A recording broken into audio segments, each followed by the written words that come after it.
On today's show, the outlook for TJ Oshie and Nick Backstrom in the 24-25 season.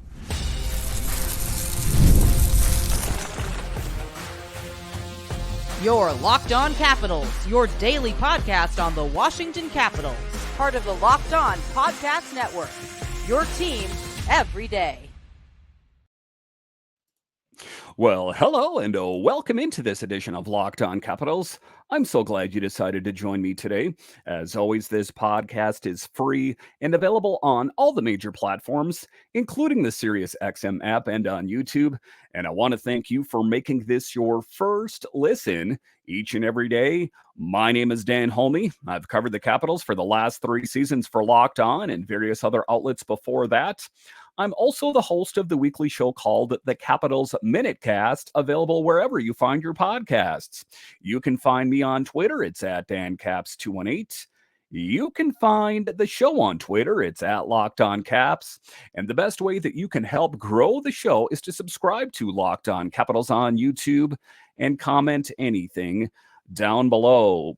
Today's episode is brought to you by our friends at FanDuel. Now through September 22nd, all FanDuel customers can bet $5 and get a 3-week free trial of NFL Sunday Ticket from YouTube and YouTube TV.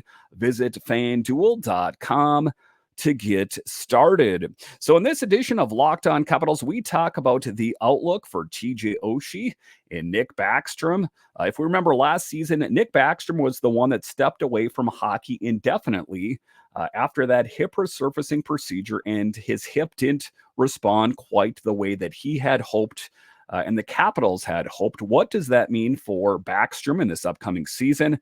A little bit later, we'll talk about TJ Oshie, another player that is no stranger to being injured. We know about the back issue that has plagued him for some time.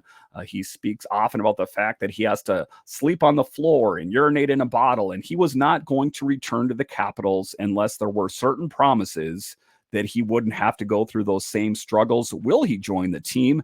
We'll talk about that. And then a little bit later, we'll talk about the career-defining moment when TJ Oshie was traded from the Blues to the Capitals. And then in the final segment, we'll talk about Pierre-Luc Dubois and can he relive his former glory and get back in the winning column and really help this Capitals team take it to the next level. But before I even get going here, we're going to talk a little bit about Alex Ovechkin.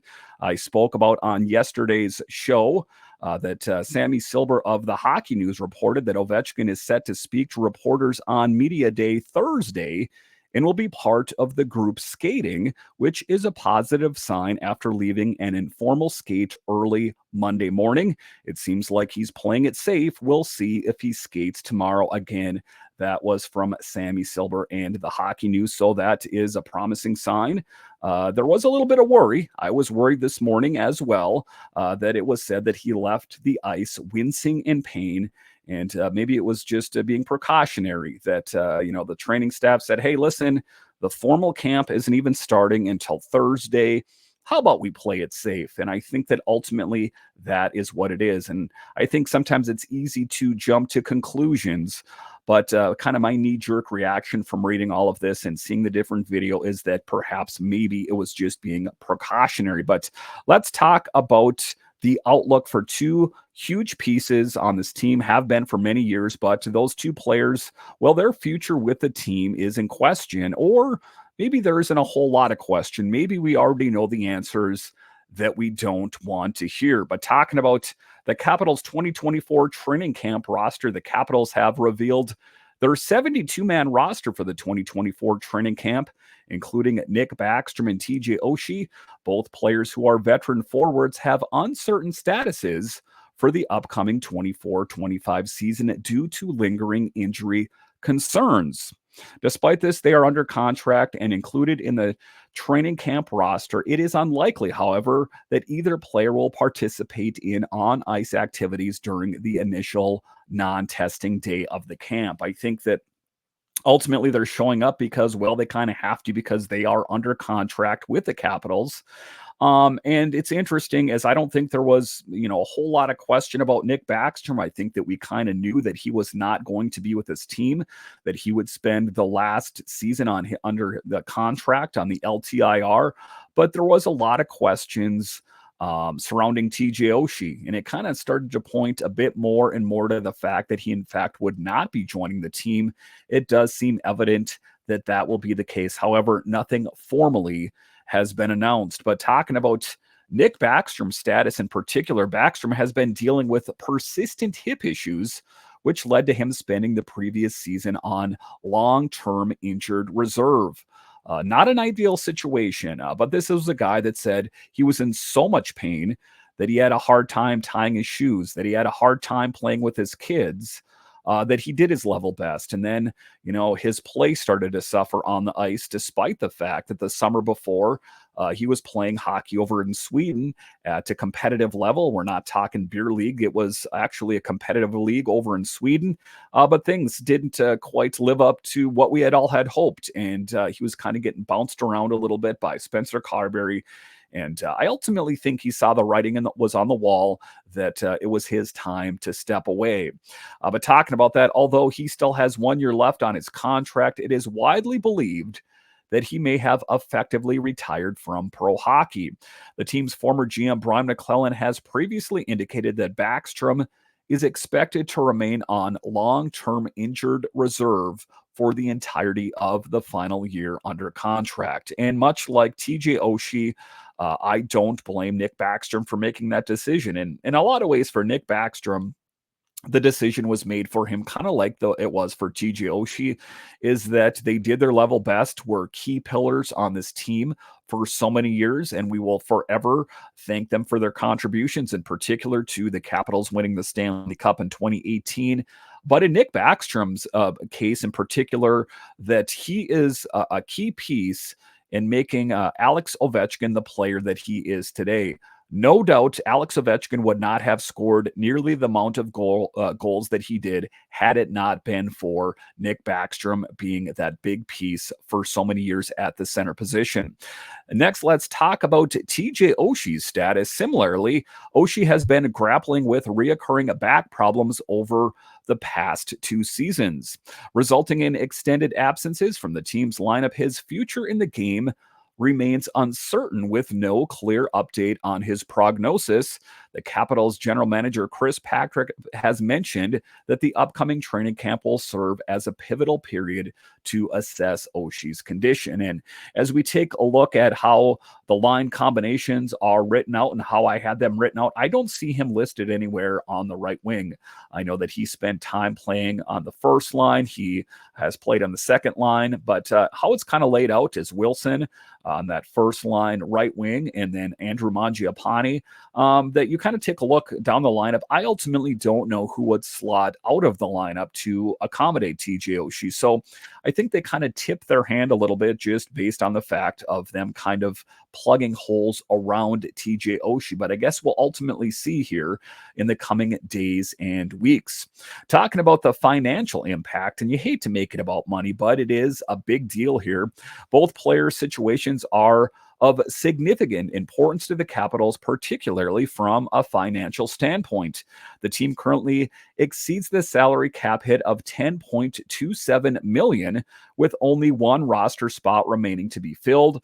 Backstrom's substantial cap hit of $9.2 million accounts for a significant portion of excess, potentially leaving room for Oshie's return if strategic financial adjustments are made.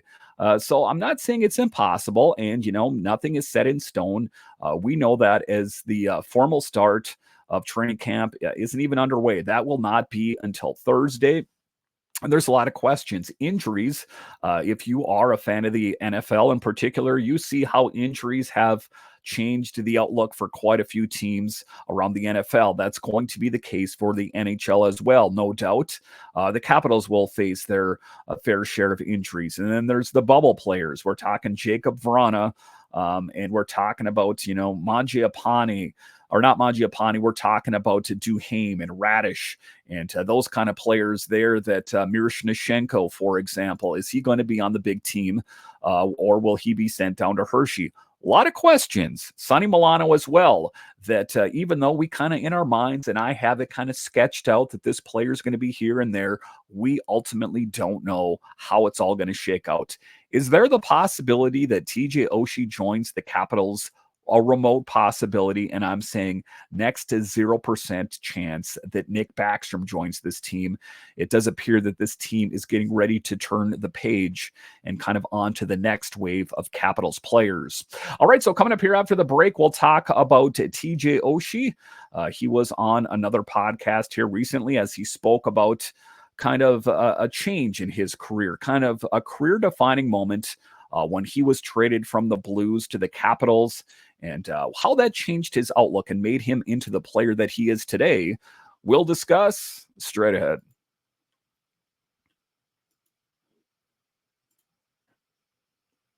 You've heard us talk a lot about on FanDuel, America's #1 sports book. Well, we have something a little different for you. Now through September 22nd, all FanDuel customers can bet $5 and get a 3-week free trial of NFL Sunday Ticket from YouTube and YouTube TV.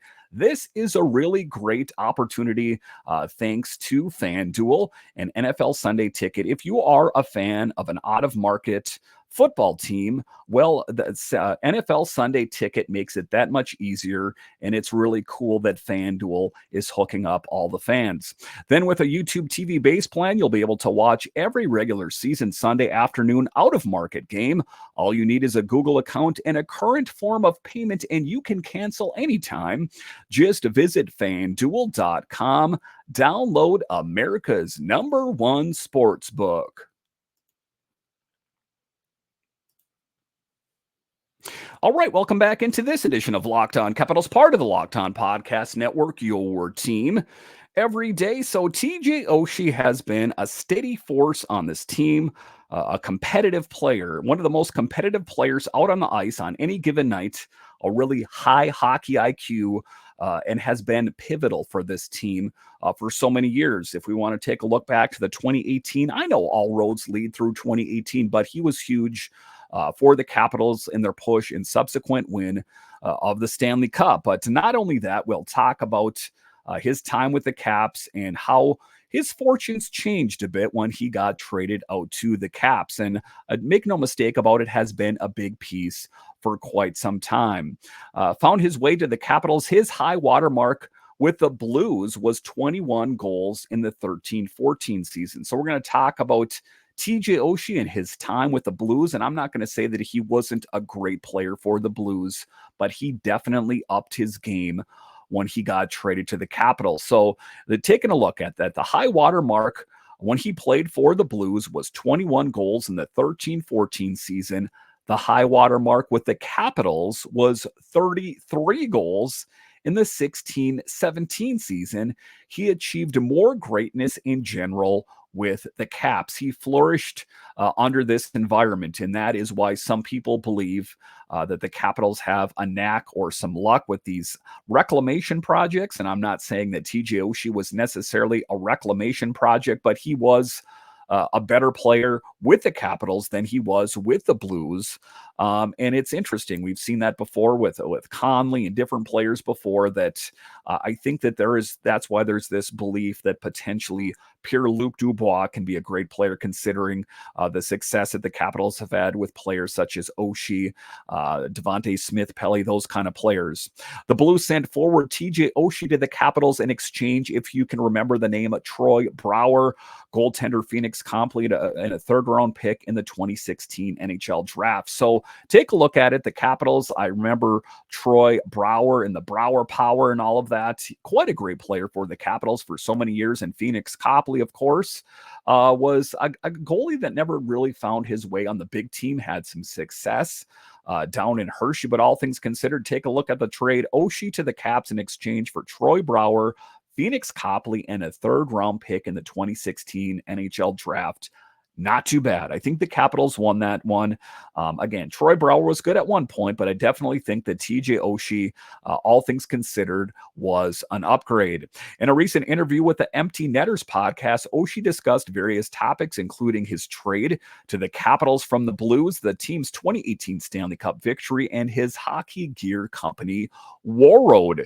Oshie revealed the trade to the Capitals was a turning point in his career and hinted at a significant event that influenced his decision to re-sign with the team in 2017. He also reflected on the Capitals' journey to winning the Stanley Cup in 2018, emphasizing his pivotal role in the playoffs. And to see him is to appreciate him, but you don't fully understand it or gauge it if you only see the Capitals on television. If you are an everydayer of the show, you know what I'm talking about, that I've spoke of. If you see him in real time at a game, he is involved in the play. He's very competitive and just sets himself up to succeed. And ultimately, why I think he's been such a key piece for this team for so many years. The insight into Oshie's career provides a deeper understanding of challenges and triumphs that shaped his journey in the NHL. Stanley Cup victory and personnel changes, we experienced a sense of confidence that everything would work out if we played a certain way. We believed we would win in Game 7 because we were going to dominate their defense, play aggressively, and capitalize on our power play opportunities. The realization occurred as we advanced past the Penguins in 6 games to reach the Eastern Conference Final, at which point our focus shifted entirely to the task at hand. The team and the fans celebrated together, fostering a unique bond between players and community, with the entire city of DC joining in the festivities despite its historical political divisions. And quite a moment to finally get that off of their back to win a Stanley Cup. That was one of the things that's been said to Alex Ovechkin for years before they won in 2018. Is that you are a great player and you've accomplished a lot of things, but that Capitals team, well, they're not built to win a Stanley Cup. So for the Capitals to do that with the likes of Ovechkin and Oshie and Holtby and Carlson and all these great players, that was definitely something that changed Capitals hockey forever. One of the most poignant moments of the summer was when TJ Oshie embraced my father, Timothy, or Coach Osh, immediately after the Capitals secured the Stanley Cup win for the first time. Sadly, Timothy Oshie passed away in 2021 at the age of 56. His battle with Alzheimer's disease deeply impacted me, and I paid tribute to him by delivering a remarkable performance, scoring a hat trick in my first game following his passing. And definitely he was playing with some motivation for the memory of his father. Tough thing, his father was a great man and loved by the Capitals organization and just a great man in general. Early career in Warroad Gear Company, TJ Oshie, a former University of North Dakota attendee and first round pick in 2005 NHL entry draft, gained recognition in the NHL during his time at Warroad High School in Minnesota. At Warroad, he won 2 state titles, topped all high school players in scoring during his senior year, and had the opportunity to spend a day with the Stanley Cup. In 2018, he co-founded Warroad, a hockey apparel company dedicated to producing high-quality performance gear on and off the ice. And they have those kind of like undershirts that protect your neck, that kind of thing, that he was kind of one of the first, or his company was one of the first to put that out.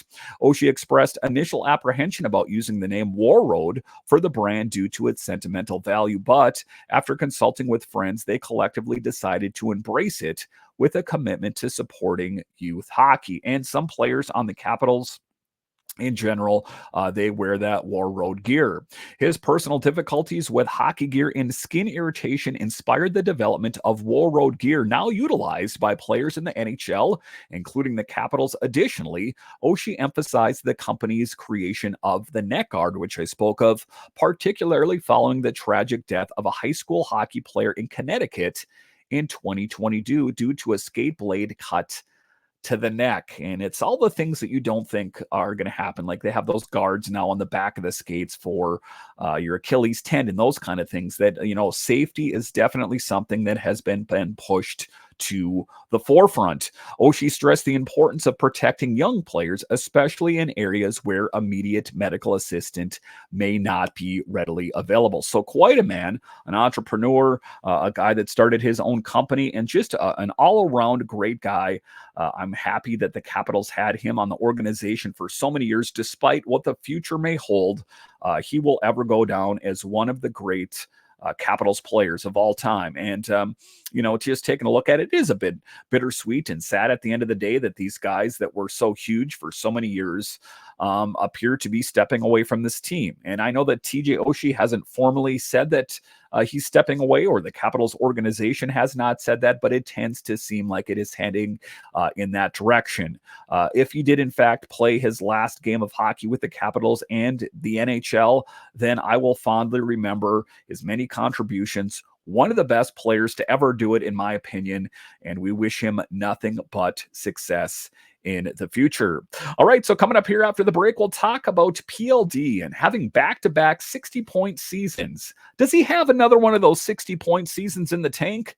I'll discuss straight ahead.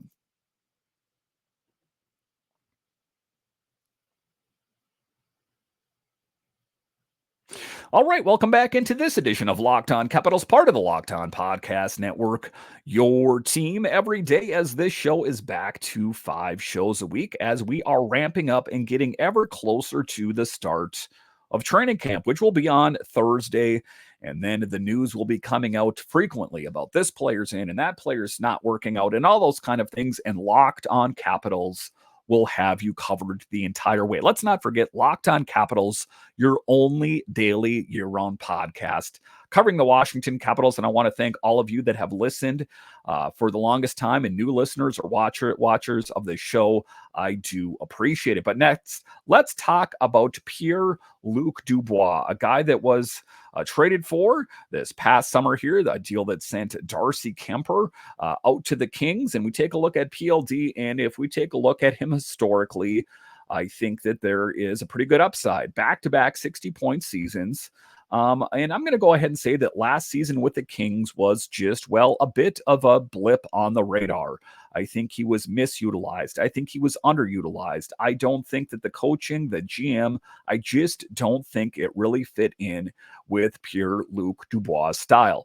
Will it fit in with the Capitals? I guess it remains to be seen. If there's one player that his play on the ice could really change the outcome of the season, it would be the dynamic between Pierre-Luc Dubois and Alex Ovechkin. One of the things that Alex Ovechkin did, in fact, say is that he lacked chemistry with the centers that he played with last season. Can PLD be that guy? And can he pull another 60-point season out of his hat?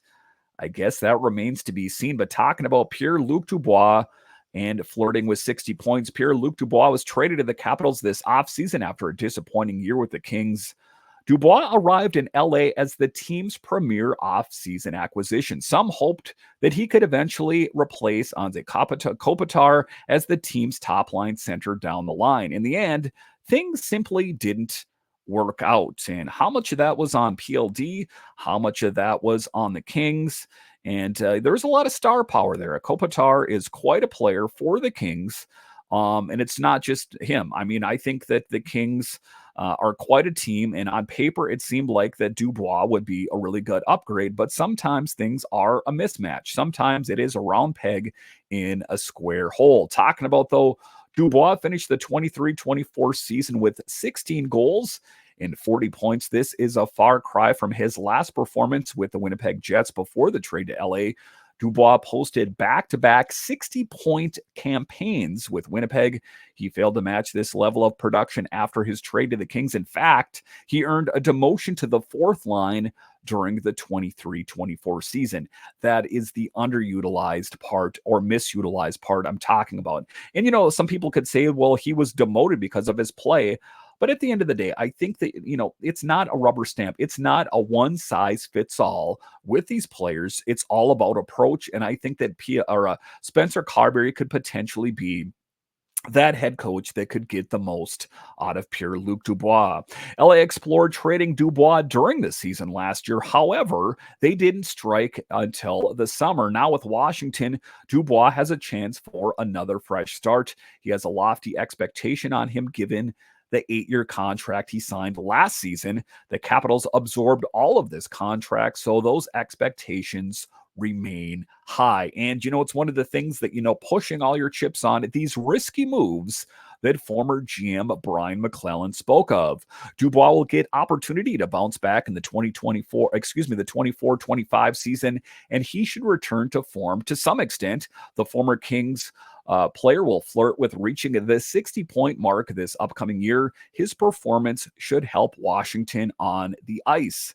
Trading for Dubois is one part of Washington's overall goal of improving the offense, and there is the potential for these moves to pay major dividends. Dubois has a chance to bounce back, and Andrew Mangiapane could be a sneaky game changer for the team. In saying this, the Capitals' offense will still be an issue in the year ahead. And I spoke of, and I did a podcast, and it'll be out later this month, where I did a roundtable with some of the other Locked On hosts from the Metro, and people don't have high hopes for the Capitals. So I hope they exceed expectations so I can get a good laugh at those hosts for those respective teams. Washington certainly could get a major performance from the newcomers. However, the existing members of the roster present potential roadblocks to offensive success. Tom Wilson, for instance, is projected by Daily Faceoff to play on the first line, but his offense has noticeably declined over the last few seasons. He is another player that's played with injury. However, I wouldn't read too much into it.